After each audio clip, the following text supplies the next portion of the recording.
অন্তত ধর্ম মন্ত্রণালয়টাকে এমনভাবে পরিচালনা করা উচিত যেন এখানে টপ টু বটম সকল দায়িত্বশীল ইসলাম বান্ধব হয়, ধর্ম বান্ধব হয়, আলেম ওলামা বান্ধব হয়, ইমাম মুয়াজ্জিন বান্ধব হয়। এমন লোক দিয়ে এই ধর্ম মন্ত্রণালয়ের গোটা প্রশাসনকে আমরা দেখতে চাই। নাম দিয়েছি মডেল মসজিদ, জাতির সামনে যদি সেটা মডেল না হয় তাহলে এর দায় সরকার এবং রাষ্ট্রকে বহন করতে হয়।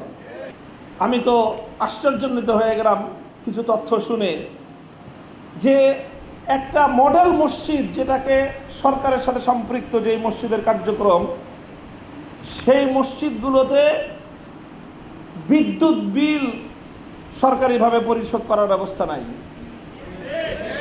মসজিদের ইমাম সাহেবানরা মুসল্লিদের কাছ থেকে চাঁদা কালেকশন করে তারপরে সেই মসজিদের বিল পরিশোধ করবে। মসজিদের ইমাম মুয়াজ্জিন এবং যারা নাকি মসজিদের খেদমতের দায়িত্বে নিয়োজিত, তাদের ন্যূনতম বর্তমান সময়ের বিবেচনায় তাদের যে ন্যূনতম প্রয়োজন পূরণ করার মতো সাধারণ মানের যেই বেতন ভাতা, সেটারও কোনো নিশ্চয়তা পর্যন্ত নাই। তাহলে এটাকে যদি মডেল মসজিদ নাম দিয়ে থাকি, তাহলে এখানকার ইমামও হবে ইমামের মডেল, এখানকার ইমামের বেতন ভাতা সুবিধাটাও হবে মডেল ভাতা সুবিধা, এখানকার মুয়াজ্জিনও হবে মডেল মুয়াজ্জিন, এখানকার মুয়াজ্জিনের বেতন ভাতাও হবে মডেল বেতন ভাতা, এবং এখানকার যারা দায়িত্ব পালন করবেন তারা যেরকম দায়িত্বের দিক থেকে জাতির সামনে মডেল হবেন, রাষ্ট্রের পক্ষ থেকেও তাদের প্রতি যে দায়িত্ব রয়েছে সেই দায়িত্বটাও হতে হবে সকল মসজিদের জন্য মডেল। কাজে এই জন্য স্পষ্ট আমাদের বার্তা, এই যা কিছু করা হয়েছে 500-600 মসজিদ করার কথা, অর্ধেকের বেশি বাস্তবায়িত হয়েছে। এগুলোর অবকাঠামোর পাশাপাশি তার অভ্যন্তরীণ যেই সকল শূন্যতাগুলি রয়ে গেছে সেই শূন্যতাগুলি আগে পূরণ করার ব্যবস্থা করা হোক।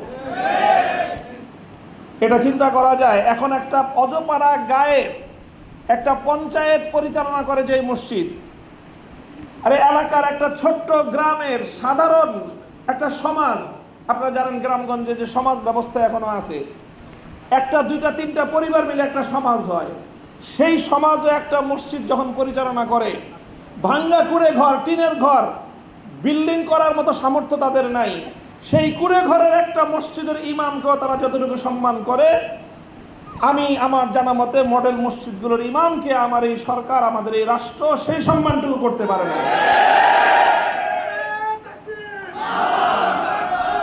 কাজেই এই জায়গা থেকে এটা যেন আর বেশি সামনে আলোচনায় না আসে, রাষ্ট্রের জন্য অনেক লজ্জা এবং কলঙ্কের বিষয় হয়ে দাঁড়াবে। তার আগেই আমাদের সরকার, আমাদের রাষ্ট্র যেন সেই বিষয়ে কার্যকর উদ্যোগ গ্রহণ করে।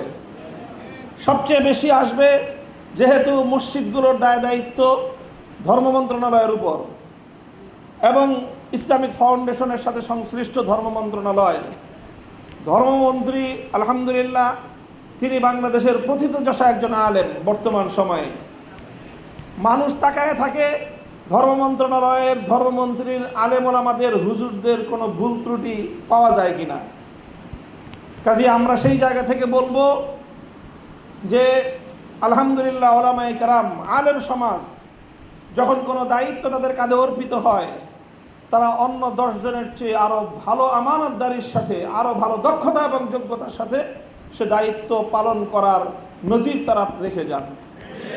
এই জন্য আমি এখনও আমাদের আজকের এই অনুষ্ঠানের প্রধান অতিথি মাননীয় ধর্ম উপদেষ্টা মহোদয় উপস্থিত হন নাই, কিন্তু ওনার কাছে আমার বক্তব্য পৌঁছবে ইনশাল্লাহ, যে আমরা চাই যে উনি এই যে বিরাট একটা জায়গা, এই মডেল মসজিদের ইমাম এবং মুয়াজ্জিন এবং এখানকার নিয়োজিত সকল খাদেমদের জন্য এমন একটা ব্যবস্থার তিনি ফাউন্ডেশন এবং ভিত্তি রেখে যাবেন, যেন ভবিষ্যতে দেশের আলেম সমাজ বলতে পারি আমরা যে আমাদের একজন মন্ত্রী ছিলেন, উপদেষ্টা ছিলেন, তিনি অন্য 10টা উপদেষ্টা, অন্য 10টা মন্ত্রণালয়ের চেয়ে ভালো পারফর্ম করে গেছেন। এটা আমরা বলতে চাই এবং আমাদের সেই আস্থা আছে যে আলহামদুলিল্লাহ আমাদের ধর্ম উপদেষ্টা মহোদয়ের সেই দক্ষতা এবং যোগ্যতা আছে। তবে সমস্যা আমরা এটাও জানি যে দেশের যে পরিচালনা ব্যবস্থা, এই পরিচালনা ব্যবস্থায় নানা ধরনের প্রতিবন্ধকতা আছে। আর বিশেষ করে আলেম ওলামা এবং হুজুররা তারা সমাজে সচ্ছলভাবে সুন্দরভাবে দায়িত্ব পালন করবে, এটা দেখলেই অনেকের শরীরের মধ্যে চুলকানির উপদ্রব তৈরি হয়। তো তাদের বিবেচনা করে ধর্ম মন্ত্রণালয় চলতে পারে না। অন্তত ধর্ম মন্ত্রণালয়টাকে এমনভাবে পরিচালনা করা উচিত যেন এখানে টপ টু বটম সকল দায়িত্বশীল ইসলাম বান্ধব হয়, ধর্ম বান্ধব হয়, আলেম ওলামা বান্ধব হয়, ইমাম মুয়াজ্জিন বান্ধব হয়। এমন লোক দিয়ে এই ধর্ম মন্ত্রণালয়ের গোটা প্রশাসনকে আমরা দেখতে চাই। আমার সর্বশেষ কথা আপনাদের উদ্দেশ্যে, ইমাম সাহেবান, আমি শুরুতে একটা কথা বলা শুরু করেছিলাম, আমার ঘর আমার পরিবার, আমরা আত্মসমালোচনার জায়গা থেকে বলবো। এই যে মডেল মসজিদগুলোর মধ্যে মাঝে মাঝে একটা আওয়াজ উঠাবার চেষ্টা করা হয়, নীতিদের মধ্যে বিভেদের নানা ধরনের কথা, আলিয়া কওমি অমুক অমুক, এই ধরনের বিভেদের সুর তোলার চেষ্টা করা হয়। আমি আপনাদের সকলকে এই অনুরোধ করব, আল্লাহর ওয়াস্তে, মা বালু দাওয়া জাহিলিয়াতিন দাউহা ফাইন্নাহা মুনতিনাতুন, দাউহা ফাইন্নাহা মুনতিনাতুন। এই জাহিলিয়াতের দাওয়া কখনোই যেন আমাদের কোনো ধর্মীয় অঙ্গনে আর নতুনভাবে উচ্চারিত না হয়। এখানে কওমি এবং আলিয়ার কোনো বিভেদের দেয়াল এইভাবে টেনে নেওয়ার কোনো সুযোগ নাই। ইন্না আকরামাকুম ইনদাল্লাহি আত্তাকুম, ইলমের ভিত্তিতে, তাকওয়ার ভিত্তিতে আমরা পরিচালিত হব। কোরআন সুন্নাহ আমাদের মানদণ্ড। আকাবির এবং আসলাফ পূর্বসূরীরা, সাহাবায়ে কেরাম থেকে বর্তমান সময় পর্যন্ত যারা ইসলামের সঠিক আলমবারদার, ইমাম মুজতাহিদিন, আমাদের সালাফে সালেহিন, তাদের নকশে কদম এবং তাদের আদর্শকে সামনে রেখে আমরা যে যেখান থেকেই পড়াশোনা করেছি, আমাদের শেকড় এক জায়গায় সোনার মদিনায়, আমাদের শেকড় এক জায়গায়, সেটা হলো কোরআন এবং সুন্নাহ। সেই কোরআন এবং সুন্নাহর ভিত্তিতে আমরা সম্মিলিতভাবে আমাদের কার্যক্রমকে পরিচালনা করব ইনশাআল্লাহ। আল্লাহ পাক রব্বুল আলামিন আমাদেরকে তৌফিক দান করুন। বাংলাদেশের এতগুলো মডেল মসজিদ যেভাবে তৈরি হোক, এখন আমরা এটাকে ভবিষ্যতে সকল ত্রুটির ঊর্ধ্বে উঠে আমরা এই মসজিদগুলোকে পরিচালনা করব। আমি চাই আমার রাষ্ট্র, আমার দেশ যেন এই বিষয়ে আরও এমন ভূমিকা পালন করতে পারে যেটা নিয়ে আমরা গৌরব এবং অহংকার করি।